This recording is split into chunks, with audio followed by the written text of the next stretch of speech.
اللہ کے رسول یہ بتائیے کہ انسان کے لیے سب سے بہترین عمل کون سا ہے؟ کس اعتبار سے وہ بہترین عمل کو دریافت فرما رہے ہیں، پوچھ رہے ہیں؟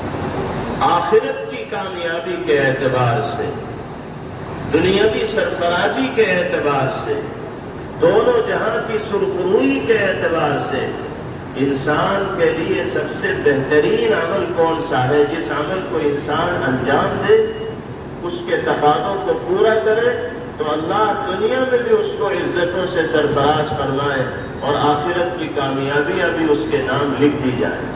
یہ بہت اہم سوال ہے اور ہم سب کے دلوں کی یہ مشترکہ آواز ہے، اس لیے کہ ہم سب اللہ کی ذات پر ایمان لانے والے اور نبی پاک علیہ السلام کے ساتھ عقیدت و محبت کا رشتہ اپنے دل کے اندر رکھنے والے ہیں۔ دونوں جہاں کی کامیابیوں کے خواب ہم بھی دیکھتے ہیں۔ صحابی رسول صلی اللہ علیہ وسلم یہی بات معلوم فرما رہے ہیں کہ وہ کون سا عمل ہے جس کو انسان اختیار کرے تو دونوں جہاں کی کامیابیاں اس کا مقدر بنے، اس کے لیے وہ عمل بہترین ہو۔ اس سوال کے جواب میں نبی کریم علیہ السلام نے فرمایا ایمان باللہ وجہاد فی سبیلہ۔ اس روئے زمین پر بسنے والے انسانوں کے لیے سب سے بہترین عمل دو ہیں۔ پہلا عمل اللہ کی ذات و صفات پر ایسے ایمان کا اظہار کرنا جیسا ایمان مطلوب ہے، مومن بن کر زندگی گزارنا، اسی کو خالق ارض و سما اور کائنات کا مالک تصور کرنا، اسی کو معبود تصور کرنا، اسی کو مسجود تصور کرنا، اسی کو مشکل کشا جاننا، اسی کو حاجت روا جاننا، اسی کو روزی دینے والا جاننا، اسی کو بگڑی بنانے والا جاننا، اس کے سوا کسی کے سامنے دست سوال دراز نہ کرنا، اس کے سوا کسی کے سامنے اپنی پیشانی کو نہ جھکانا۔ اللہ کی ذات و صفات پر ایمان لانے کا مطلب یہی ہے کہ سب کچھ باری تعالیٰ کے قبضے قدرت میں۔ اللہ کے فرشتوں پر ایمان لایا جائے، آسمانی کتابوں پر ایمان لایا جائے، انبیاء اور رسول پر ایمان لایا جائے، آخرت کے دن پر ایمان لایا جائے، اچھی بری تقدیر پر ایمان لایا جائے، مرنے کے بعد زندہ ہونے پر ایمان لایا جائے، اور جو دین و شریعت سرکار دو عالم جناب محمد الرسول اللہ صلی اللہ علیہ وسلم کے ذریعے ہمیں اور آپ کو عطا کی گئی ہے، اس کو دل سے تسلیم کیا جائے، اس کی تصدیق کی جائے، ایک ایک جزئیے کو مانا جائے اور اس پر یقین کیا جائے، یہ ایمان کا خلاصہ اور نچوڑ۔ جب تک ہمارے اور آپ کے پاس اس تفصیل کے ساتھ ایمان کی دولت نہیں ہوگی، اس وقت تک ہمارے کسی عمل کے اندر روح اور جان اور وزن پیدا نہیں ہو سکتا۔ حضور پاک علیہ السلام نے بنیاد کا پتھر جس عمل کو کہا جا سکتا ہے اس کی طرف سب سے پہلے رہنمائی فرمائی اور ارشاد فرمایا کہ انسان کے لیے سب سے بہترین عمل اللہ کی ذات پر ایمان لانا۔ اور یاد رکھیے گا، اللہ کی ذات پر ایمان لانے کا مطلب صرف یہ نہیں کہ اللہ کو معبود و مسجود مان لیا جائے بس ہو گیا ایمان باللہ۔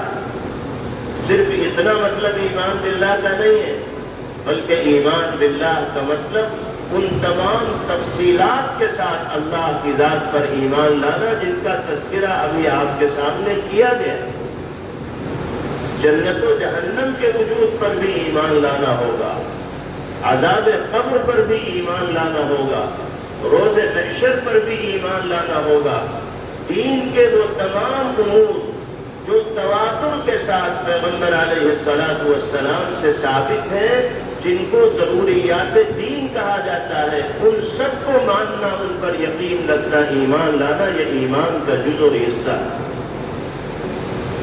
یہ تفصیلی وضاحت آپ کے سامنے اس لیے کرنے کی ضرورت پیش آ رہی ہے کہ آج کا دور فتنوں سے بھرا دور ہے۔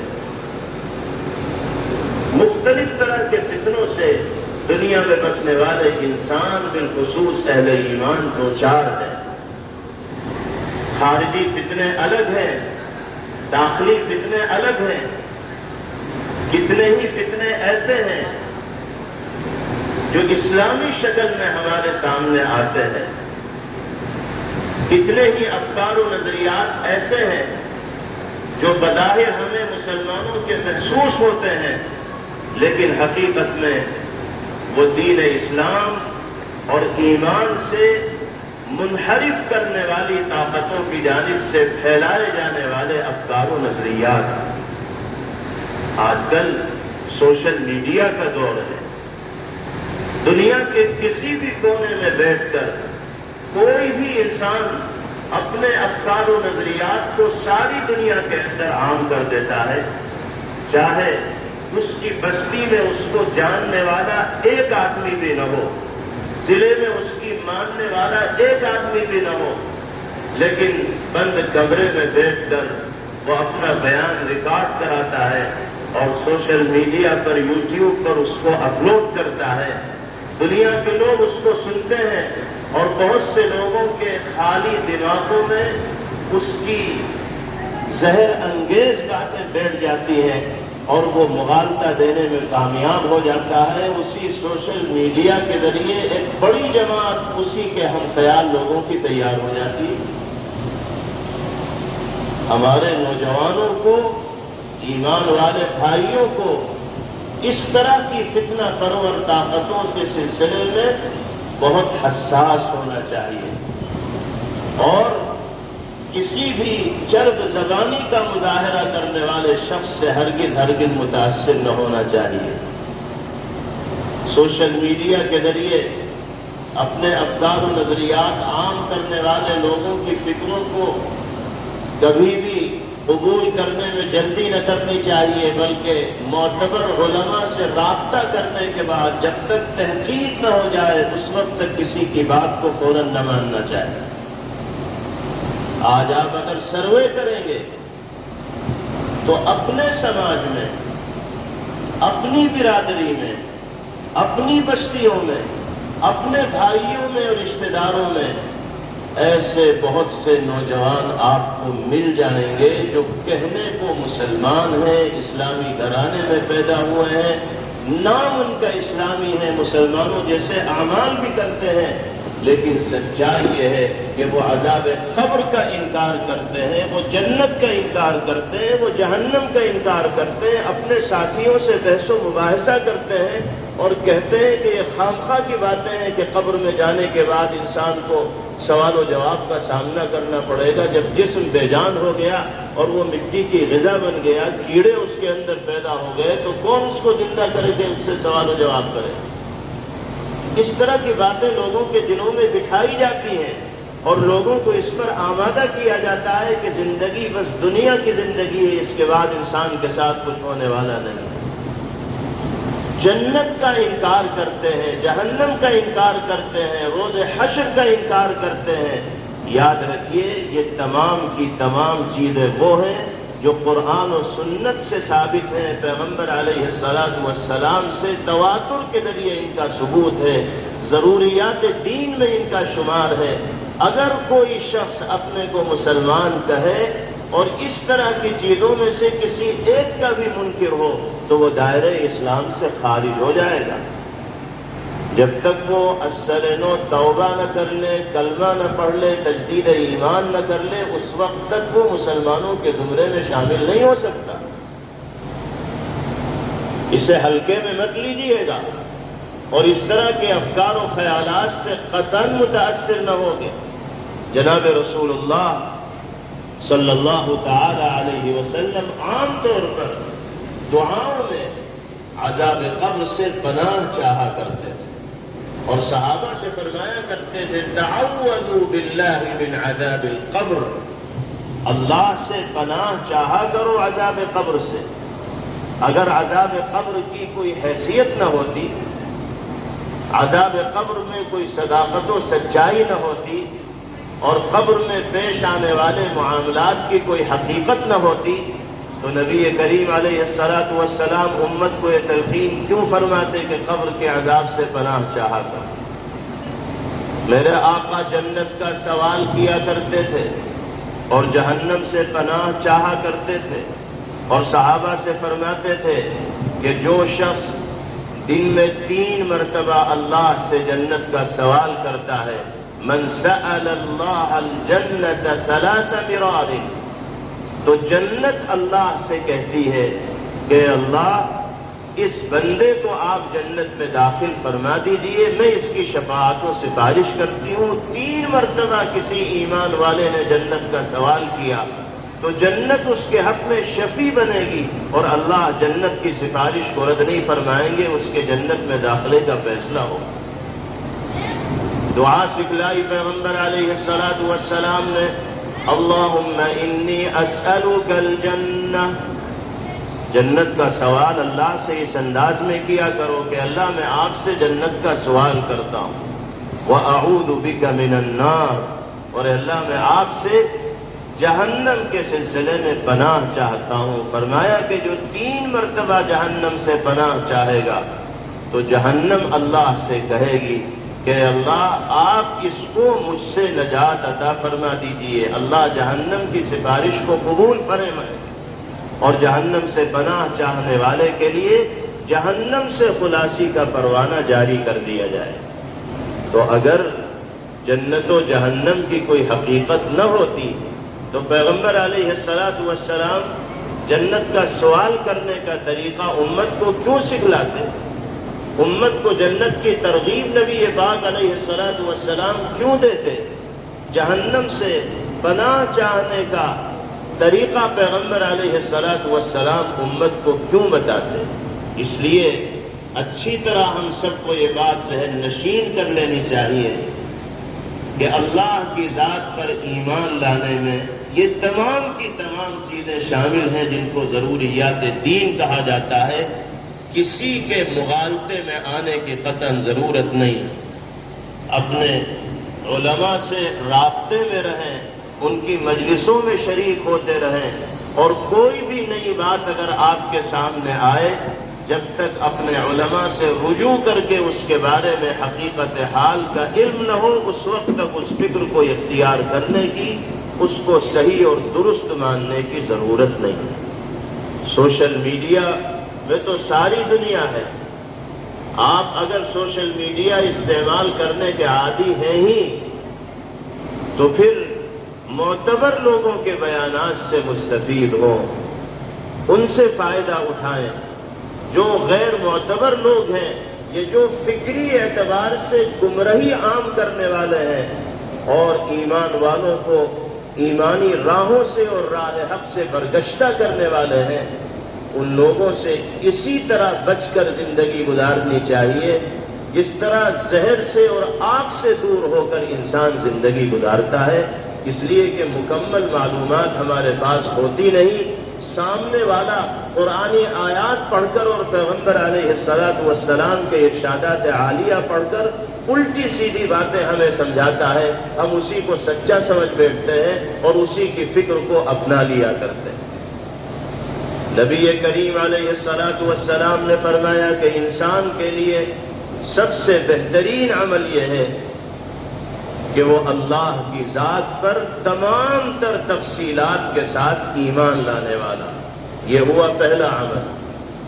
دوسرا عمل آپ نے ارشاد فرمایا وَجِهَادٌ فِي سَبِيلِهِ، اللہ کی نگاہ میں انسان کا سب سے بہترین عمل اللہ کی رضا حاصل کرنے کے لیے اپنے آپ کو تج دینے اور قربان کر دینے کا جذبہ اپنے دل کے اندر پیدا کرنا، اللہ کی راہ میں جذبے جہاد سے اپنے دل کو آباد اور شاداب رکھنا۔ علامہ ابن القیم علیہ الرحمہ فرماتے ہیں کہ جہاد کے کئی مراتب ہیں. نفس کے ساتھ بھی جہاد ہوتا ہے، شیطان کے ساتھ بھی جہاد ہوتا ہے، اسلام دشمن طاقتوں کے ساتھ بھی جہاد ہوتا ہے، اور منافقین کے ساتھ بھی جہاد ہوتا ہے. اللہ کے کلمے کو بلند کرنے کے لیے، اپنی جان و مال کی حفاظت کے لیے، دین و ایمان کی حفاظت کے لیے، عزت و آبرو کی حفاظت کے لیے، آل اولاد کی حفاظت کے لیے، دشمنوں سے مقابلہ کرنے کے واسطے اگر میدان عمل میں آنے کی ضرورت پڑے گی تو ہمارا یہ بنیادی حق ہے کہ ہم دشمن کے مقابل میدان عمل میں آئیں گے اور اپنے دین و ایمان اور جان و مال کے دفاع کے لیے جتنی بھی طاقت و قوت ہمارے پاس ہے اس کو استعمال کریں گے اور جان کی بازی لگائیں گے. بزدلی کا مظاہرہ کرنا یہ ایمان والوں کی شان نہیں ہے. اگر دیکھیں گے کہ حملہ آور ہمارے دین و ایمان کو ٹارگیٹ کر رہا ہے، ہماری جان و مال کو نشانہ بنا رہا ہے، ہماری آل اولاد کی عزت پر حملہ آور ہے، تو ہم ہاتھ پر ہاتھ رکھ کر بیٹھے تھوڑے ہی رہیں گے. جو اسباب و وسائل اللہ نے ہمیں عطا فرمائے ہیں ان کو استعمال کرتے ہوئے ہم دشمنوں کے دانت کھٹے کرنے کے لیے میدان میں آئیں گے، اور دشمنوں کے مقابل ایسے موقع پر میدان میں آنا ملک کا دستور بھی ہمیں اس کا حق دیتا ہے، اور ہمارے مذہب میں بھی اس کی گنجائش ہے، بلکہ ہر انسان کے لیے مذہبی اعتبار سے بھی اس کی گنجائش ہے اور ملکی قانون کے اعتبار سے بھی اس کی گنجائش ہے. آدمی کو اپنے دین و ایمان اور جان و مال کے تحفظ کے سلسلے میں بیدار رہنا چاہیے اور ہر طرح کی قربانی پیش کرنے کا جذبہ دل کے اندر رکھنا چاہیے. اللہ کی طاقت سے بڑی نہ طاقت کوئی ہوئی ہے اور نہ ہو سکتی. جہاد کا اولین مصداق تو یہی ہے، لیکن صرف یہی جہاد نہیں ہے. نفس کے مد مقابل آنا،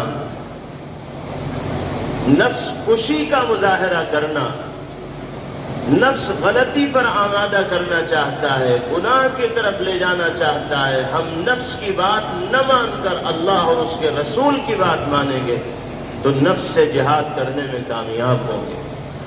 شیطان سے جہاد کرنے کی نوبت انسان کو کثرت کے ساتھ پیش آتی ہے، اس لیے کہ شیطان انسان کو اللہ کی نامرضیات کی طرف لے جانا چاہتا ہے.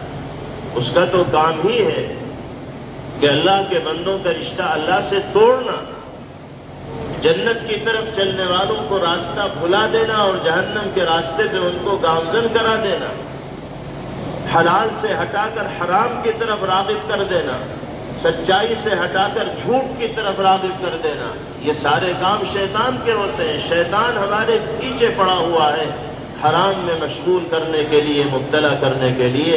ہم شیطان سے مقابلہ کریں اور حرام سے بچ کر حلال کو چنیں گے تو ہم شیطان سے جہاد کرنے والے ہوں گے.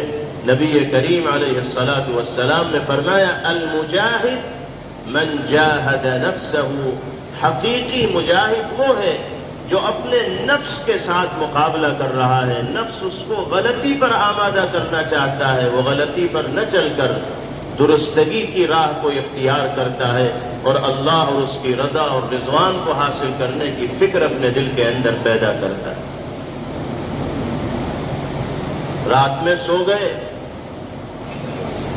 فجر کی نماز کا وقت آیا، آنکھ کھل گئی، گھڑی پر نگاہ پڑی، یہ بات سمجھ میں آ گئی کہ جماعت کھڑی ہونے میں 5 منٹ رہ گئے ہیں، وضو کر کے جلدی سے مسجد جاؤں گا تو جماعت میں شرکت کا موقع مل جائے.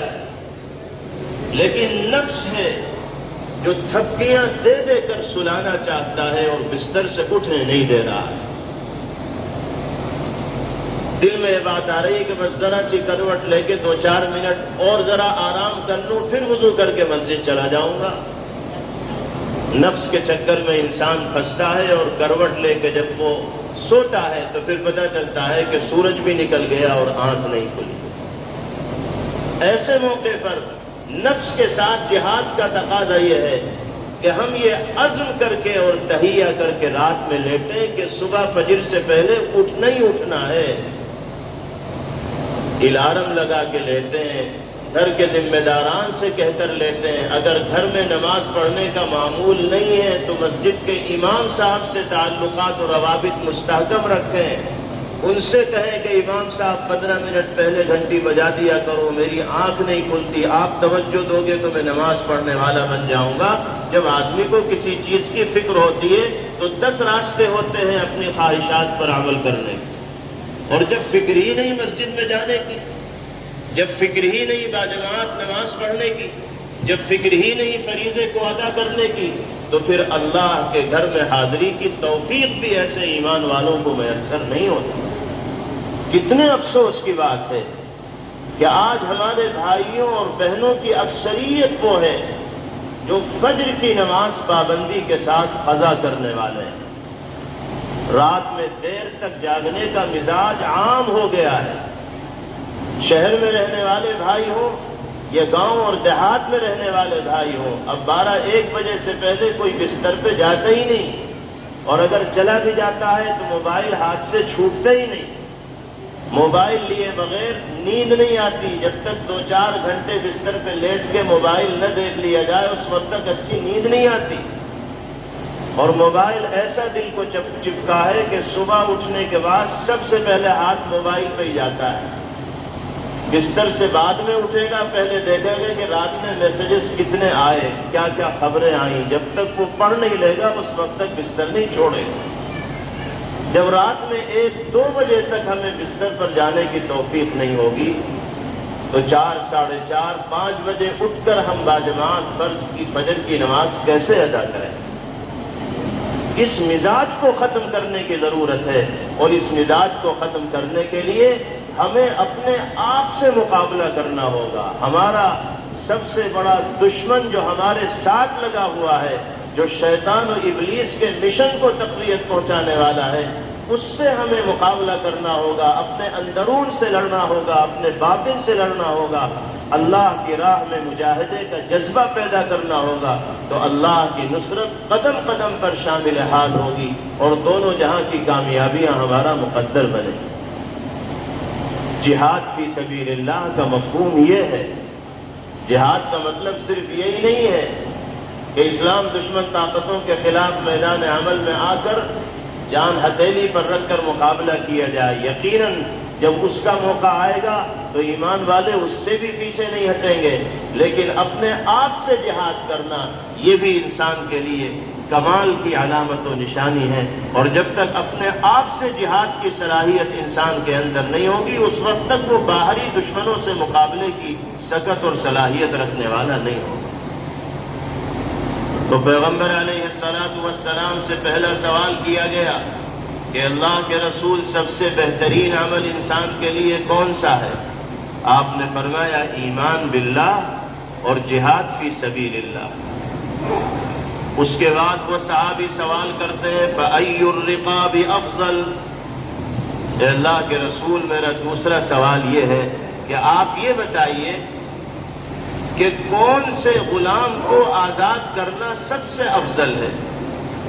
آپ سوال پہ توجہ دیجئے صحابی رسول صلی اللہ علیہ وسلم کے. وہ یہ نہیں پوچھ رہے ہیں کہ کون سا غلام خریدنا میرے لیے سب سے بہتر ہے، کون سا گھوڑا خریدنا میرے لیے سب سے بہتر ہے، کون سی سواری خریدنا میرے لیے سب سے بہتر ہے. خریدنے کا سوال نہیں ہے، غلام کو آزاد کرنے کا سوال ہے، صدقے کا سوال ہے، اللہ کی راہ میں اپنے مال کو خرچ کرنے کا سوال ہے کہ اللہ کے رسول مختلف طرح کے غلام میرے پاس موجود ہیں. اور غلاموں کی اس زمانے میں ایک حیثیت سمجھی جاتی تھی، اور جیسا غلام ہوتا تھا اسی طرح کی مالیت بھی اس کی ہوا کرتی تھی. وہ صحابی پوچھتے ہیں کہ کون سا غلام اللہ کی راہ میں آزاد کرنا میرے لیے سب سے زیادہ افضل ہے. تو آپ نے فرمایا اغلاها ثمنا وانفسها عند مالكها.